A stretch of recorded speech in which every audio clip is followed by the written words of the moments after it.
pemirsa podcast Joka-Joka KMB TPR Sulawesi Selatan kini hadir di Kabupaten Nrekang. Dan saat ini saya sudah berada di Polres Nrekang dan bersama saya sudah ada Kapolres Nrekang Bapak AKBP Dedi Surya Dharma SH SIK MM. Assalamualaikum Bapak. Waalaikumsalam warahmatullahi wabarakatuh. Apa kabarnya nih Pak? Baik sekali. Oke.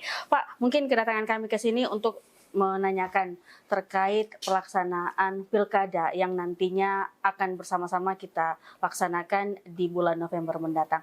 Memang seperti apa Pak langkah-langkah yang sudah dilakukan oleh Polres Nrekang dalam mengamankan jalannya pilkada yang akan berlangsung tidak lama lagi Bapak? Baik, kami sampaikan bahwa kami dari Polres Nrekang bersama dengan seluruh pihak terkait telah melaksanakan kegiatan seperti Cipkon untuk antisipasi situasi menjelang pemilu kada. Dan kami di sini telah laksanakan kegiatan Cipkon berupa patroli bersama gabungan dengan TNI, juga ada kegiatan-kegiatan rakor lintas sektoral dengan pihak-pihak terkait, dengan KPU, Bawaslu, dan juga dari Pemda setempat. Oke. Kemudian juga ada kegiatan seperti deklarasi pemilu damai. Kita melibatkan seluruh pihak terkait seperti 3 pilar, ya, dari TNI, Polri, dan dari desa. Kita undang di acara di Polres, kita berikrar bahwa kita akan sama-sama menjaga terciptanya pemilu damai yang kondusif dan aman di wilayah Nrekang. Tentu untuk mengamankan jalan pilkada dibutuhkan jumlah personil yang tidak sedikit Bapak dan semua dikerahkan mungkin. Untuk Polres Nrekang sendiri ada beberapa petugas yang nantinya atau personil yang dikerahkan untuk mengamankan setiap jalannya pilkada, tahapan pilkada sendiri Pak. Baik, kami sampaikan bahwa untuk totalnya kami laksanakan ada 226 anggota yang terlibat untuk keseluruhan. Namun kita bagi menjadi beberapa timeline ya per item. Untuk kegiatan KRYD yang telah kita laksanakan kemarin sebelum 1 Agustus kita adakan jumlah 126 personil untuk yang kegiatan Cipkon. Kemudian untuk kegiatan PAM pemutahiran data ada 44 orang. Untuk kegiatan pendaftaran paslon ada 40 orang, kemudian untuk tahap pemeriksaan dan persyaratan calon ada 65 orang, untuk penetapan paslon ada 80 orang, dan masa kampanye nanti kita agak perbanyak, ada 130 anggota kita libatkan, dan nanti mungkin akan kita fullkan saat nanti pencoblosan tanggal 27 November. Oke, nanti akan dikerahkan setiap TPS Bapak ya? Betul. Ada berapa nanti personil di sini ada terakhir ada 497 TPS yang akan didirikan. Oke, bagaimana dengan tempat-tempat umum seperti rumah ibadah juga mungkin Bapak dan tempat-tempat umum lainnya? Apakah juga dikerahkan ada pengamanan khusus di sana Pak?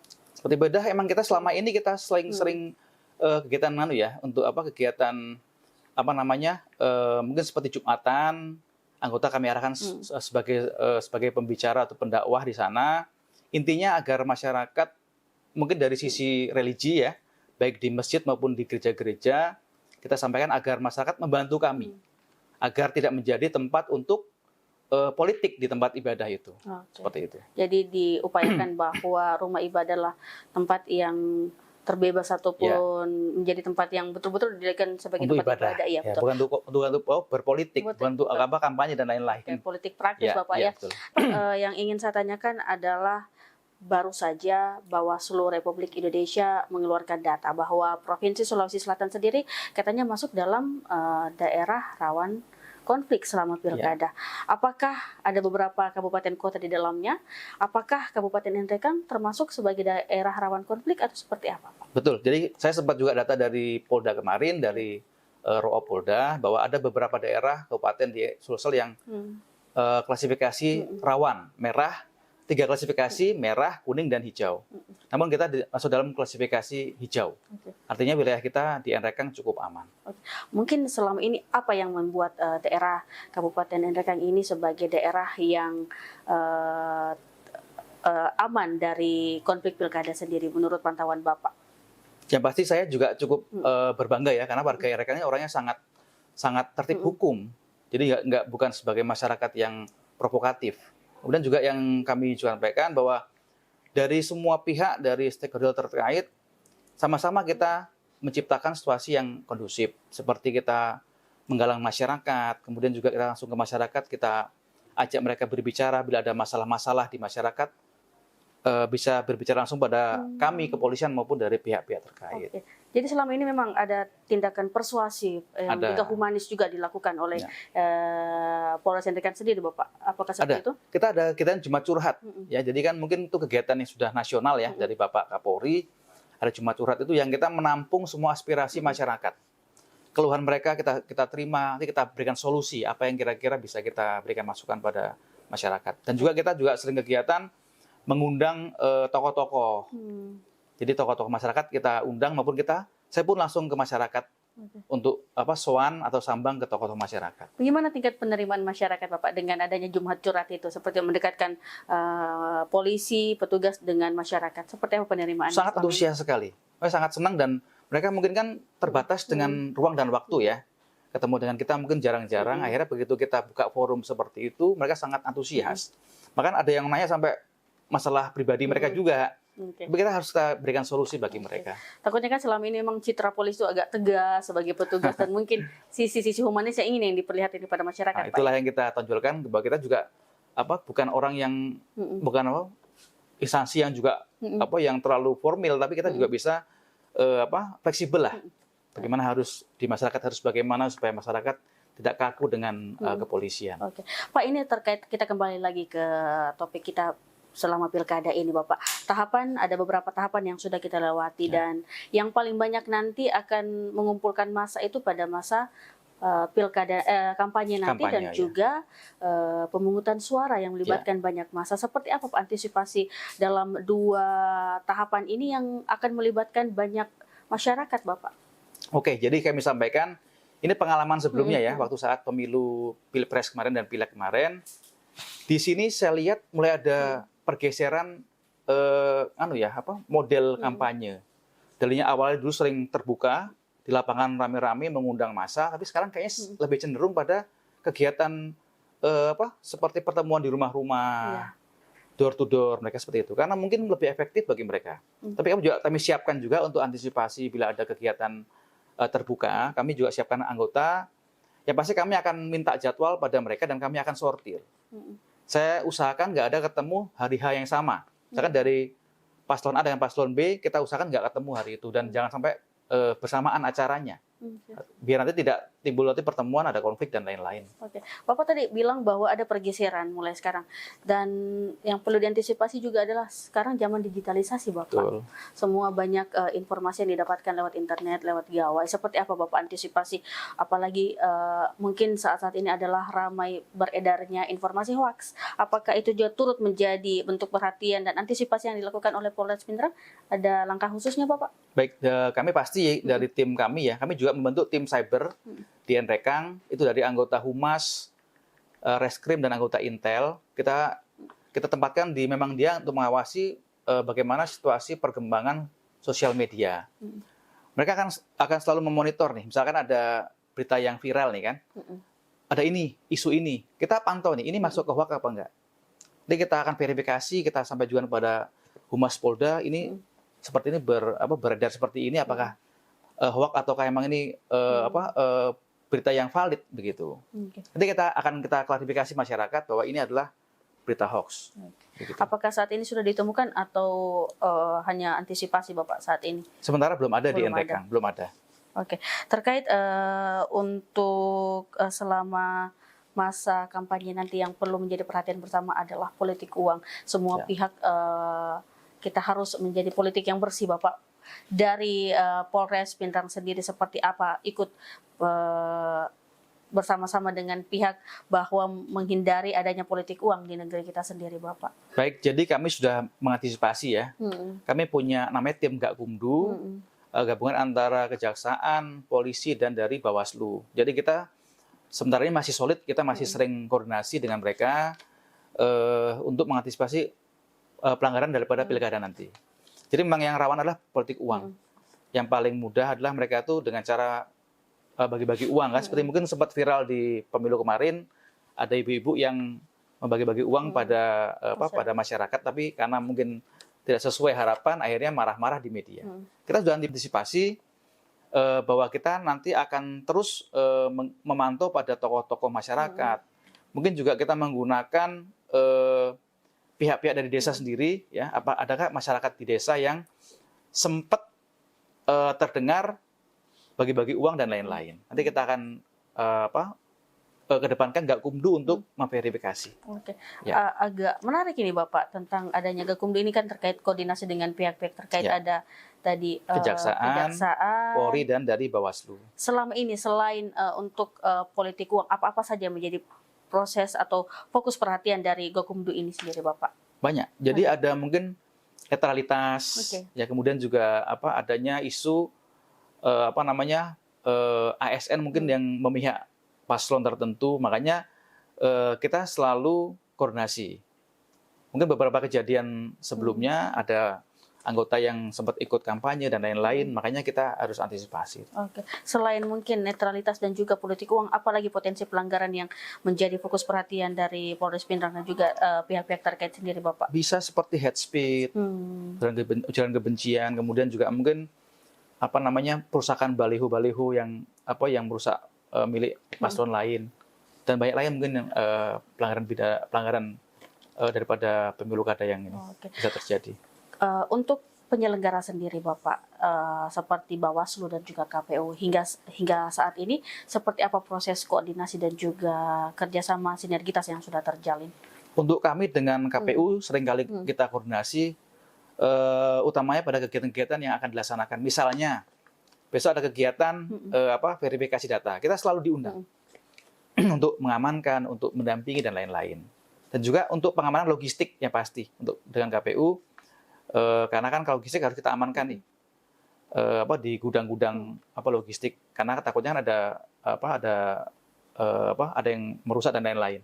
Jadi kami juga dengan Bawaslu juga untuk kegiatan pengawasan pemilu ini kita dengan Bawaslu, dari anggota kita dengan Bawaslu sendiri. Oke, meskipun sebagai daerah yang tergolong sebagai daerah yang rawan, apakah pada masa pilkada ini ada peningkatan untuk patroli di sejumlah titik-titik yang ada di Kabupaten Nrekang sendiri, Pak Kapolres? Ya. Jadi kami dari tadi ya sebelum tanggal 1 Agustus kan, begitu pendaftaran paslon, kita kegiatan untuk Cipkon. Itu kegiatannya patroli, sambang dengan tokoh masyarakat, dengan tokoh-tokoh agama dan lain-lain, kita selalu kedepankan itu. Dan juga untuk patroli kita selalu pada tempat-tempat yang kira-kira rawan, ya, misalkan rawan preman, rawan pelanggaran lalu lintas dan lain-lain. Kita selalu patroli itu. Kita bergabung dengan Kodim sebagai mitra kita dalam PAM Pilkada ini. Oke. Dan yang tidak kalah penting ini adalah Bapak proses distribusi logistik sendiri. Selalu pihak kepolisian juga turut diamankan. Seperti apa Bapak untuk mengantisipasi nanti mungkin adanya tindakan-tindakan dan selama proses distribusi, dan juga yang tidak kalah penting adalah penghitungan suara nanti Bapak? Ya, yang untuk distribusi logistik selama ini kita dengan KPU menjemput di Makassar. Dari mulai ngambil di Makassar kita kawal sampai ke gudang logistik.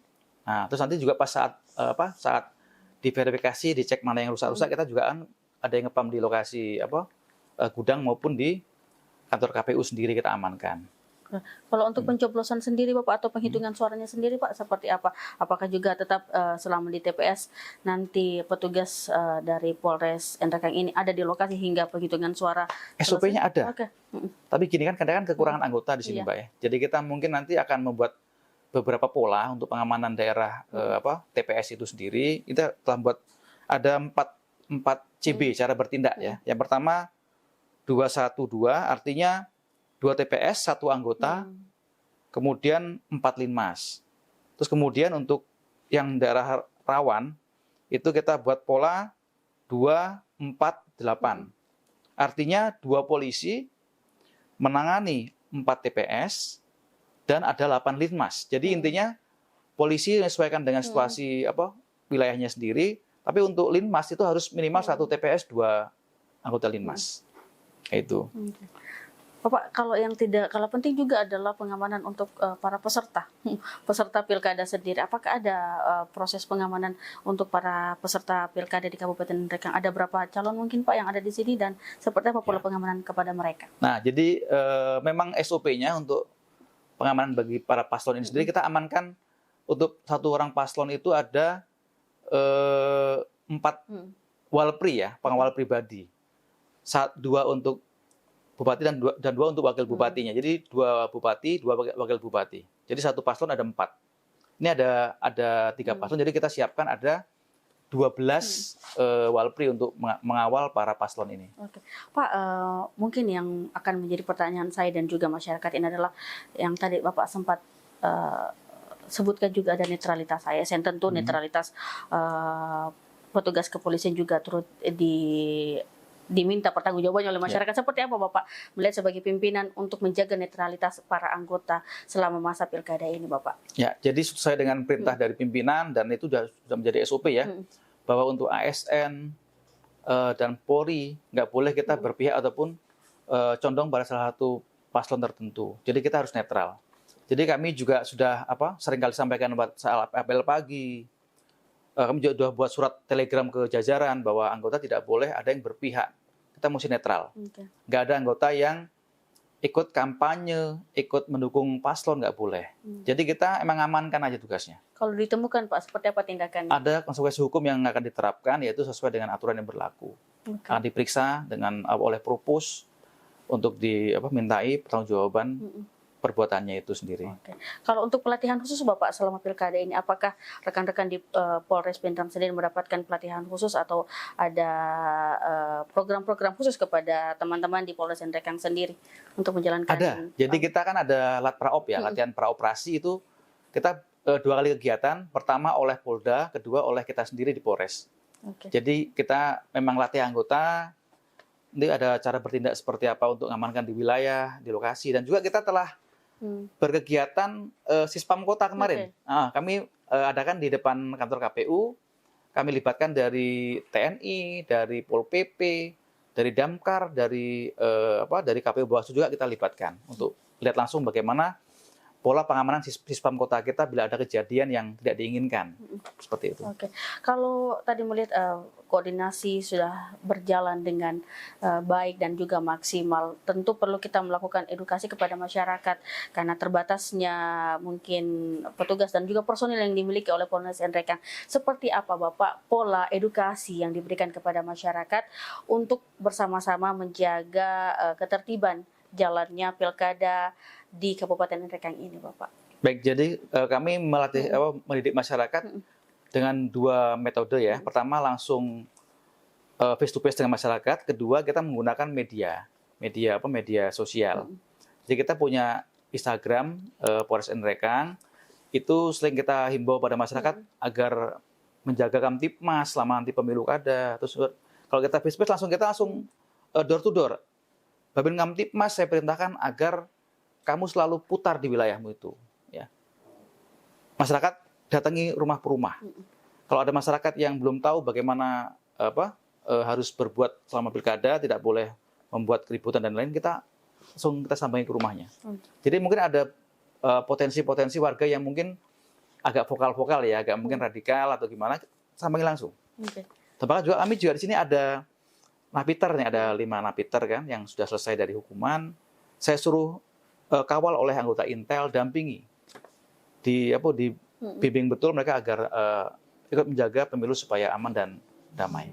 Apakah akun Instagram yang dimiliki oleh Polres Nrekang ini bisa menjadi wadah bagi masyarakat ingin melaporkan atau sebagai tempat berkomunikasi Bapak, atau banyak ditemukan di? Ada juga yang sempat menanyakan atau mungkin juga ada yang minta informasi dan lain-lain. Jadi itu nggak cuma hanya untuk memblow up isu kegiatan Polres, tapi juga sebagai tempat menampung mungkin keluhan masyarakat. Bapak, mungkin pertanyaan yang akan saya jadikan sebagai penutup ini, mungkin setelah nanti pilkada selesai, tentu kita harapkan bersama agar situasi tetap kondusif dan juga aman. Seperti apa rencana Polres Nrekang untuk memastikan situasi di Kabupaten Nrekang ini tetap kondusif, terutama jika ada mungkin sengketa hasil pemilihan di dalamnya, Bapak? Ya, jadi memang tidak mungkin kita pungkiri ada sengketa pilkada ya, mungkin ada yang tidak terima dengan hasil pilkada, tapi yang pasti kami dengan pihak-pihak terkait akan selalu mengawal. Kami akan selalu koordinasi dan kita cari cara terbaik untuk memberikan solusi. Mungkin kita juga harus selalu himbau pada masyarakat ya, kalau emang nanti ada komplain dan lain-lain, tetap menggunakan media yang seharusnya melalui cara-cara prosedural. Tidak dengan cara-cara demonstrasi dan maupun bakar-bakar ban. Jadi dengan cara-cara yang prosedural. Terakhir Bapak, harapannya sebagai pimpinan di Polres Nrekang kepada petugas yang nantinya akan diterjunkan langsung dan juga kepada masyarakat, seperti apa harapan Bapak untuk jalannya pilkada di Kabupaten Nrekang nanti Bapak? Harapan saya anggota tetap komitmen ya. Yang pasti kita ini kan punya tugas berat ya dan mulia, bahwa kita harus komitmen bahwa kita harus serius dalam mengamankan pemilu kada ini. Karena tidak mungkin akan terjadi situasi yang kondusif kalau kita sendiri tidak serius dari kepolisian. Dan juga mungkin kita nggak bisa lepas dari masyarakat yang mendukung kita, mungkin yang masyarakat yang pro dengan situasi Kamtipmas, tetap kita galang, dirangkul mereka. Kalau ada hal-hal yang kira-kira kurang cocok di masyarakat, segera kita belanja masalah. Kalau ada masalah yang itu, segera kita carikan solusinya apa. Jadi kami juga punya program belanja masalah. Saya nggak cuma curhat, tapi juga kalau ada masyarakat yang berkeluh kesah, jangan terus kita menghindar. Kan kadang-kadang begitu ya, anggota masalah yang wah udahlah, tiba-tiba saya mah jadi tujuan untuk masalah mereka. Nah saya bilang jemput pula. Kalau ada masalah masyarakat yang kira-kira berkeluh kesah, ada yang berkendala sesuatu pun datangi. Jadi beberapa kali ada masyarakat mungkin yang merasa kesusahan. Kami punya namanya Nrekang Police Care. Itu sosial. Jadi masyarakat kita di anggota ada iuran rutin per bulan dari gajinya, kita masukkan simpan di keuangan. Terus kalau ada warga masyarakat yang kesusahan, misalnya ada yang kena bencana kebakaran, rumahnya kebakaran, kita bantu mereka ala kadarnya lah, tapi kan untuk meringankan beban masyarakat. Jadi saya minta ini kan hal-hal yang kira-kira bisa menimbulkan kesan positif kita pada masyarakat pada polisi. Mungkin masyarakat akan lebih simpati dengan polisi kalau kita terjun langsung ke masyarakat dan bisa mengurangi beban penderitaan mereka. Jadi fungsi utama dari petugas kepolisian bukan hanya sebagai alat negara sebagai pengamanan, tapi juga sebagai sosial untuk menampung masalah. Kan pasti orang punya masalah pasti kan? Siapa? Begitu ya. Pasti orang punya masalah. Iya betul. Kalau masalah nggak bisa kita kan kadang-kadang dia akan teriak-teriak berontak. Nah itulah. Jadi kita jemput bola, temui mereka masalahnya apa, kita usahakan kita bisa bantu carikan solusi yang terbaik buat masyarakat. Baik, terima kasih Bapak AKBP Dedi Surya Dharma SH SIK MM selaku Kapolres Nrekang terkait bincang-bincangnya pengamanan selama pilkada, dan kita harapkan tentu seluruh elemen masyarakat ikut berperan penting dan berperan aktif untuk menjaga agar jalannya pilkada di Kabupaten Nrekang ini bisa lancar dan juga kondusif. Dan pemirsa KMB Joka-Joka, demikian wawancara singkat saya bersama dengan Kapolres Nrekang, dan sampai jumpa di edisi podcast Joka-Joka di daerah lainnya. Assalamualaikum warahmatullahi wabarakatuh. Waalaikumsalam. Terima kasih. Siapa kopi tepanmu di pilkada ini? Kalau saya banyak warna. Oh, kalau saya tuh banyak warna, banyak tuh ndak janjikan. Katim suksesnya kok paling itu. Baku musuh ki. Beda konsep ki berdua. Oh, begitu sudut pandangmu, Di. Ini calonku jauh lebih bagus. Banyak uangnya. Janjinya juga di saya. Kencang. Tidak seperti calonmu. Calonku lebih-lebih.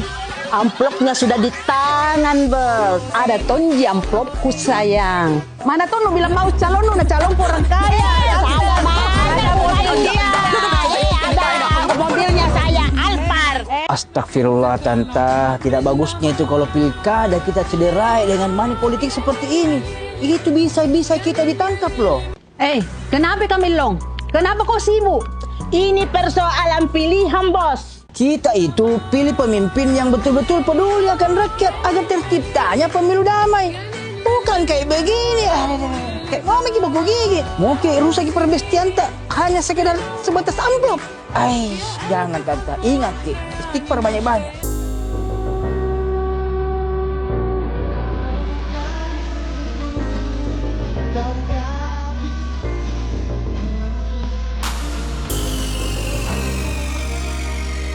Nah, itu kan lebih bagus kalau begitu. Sini mi amplop.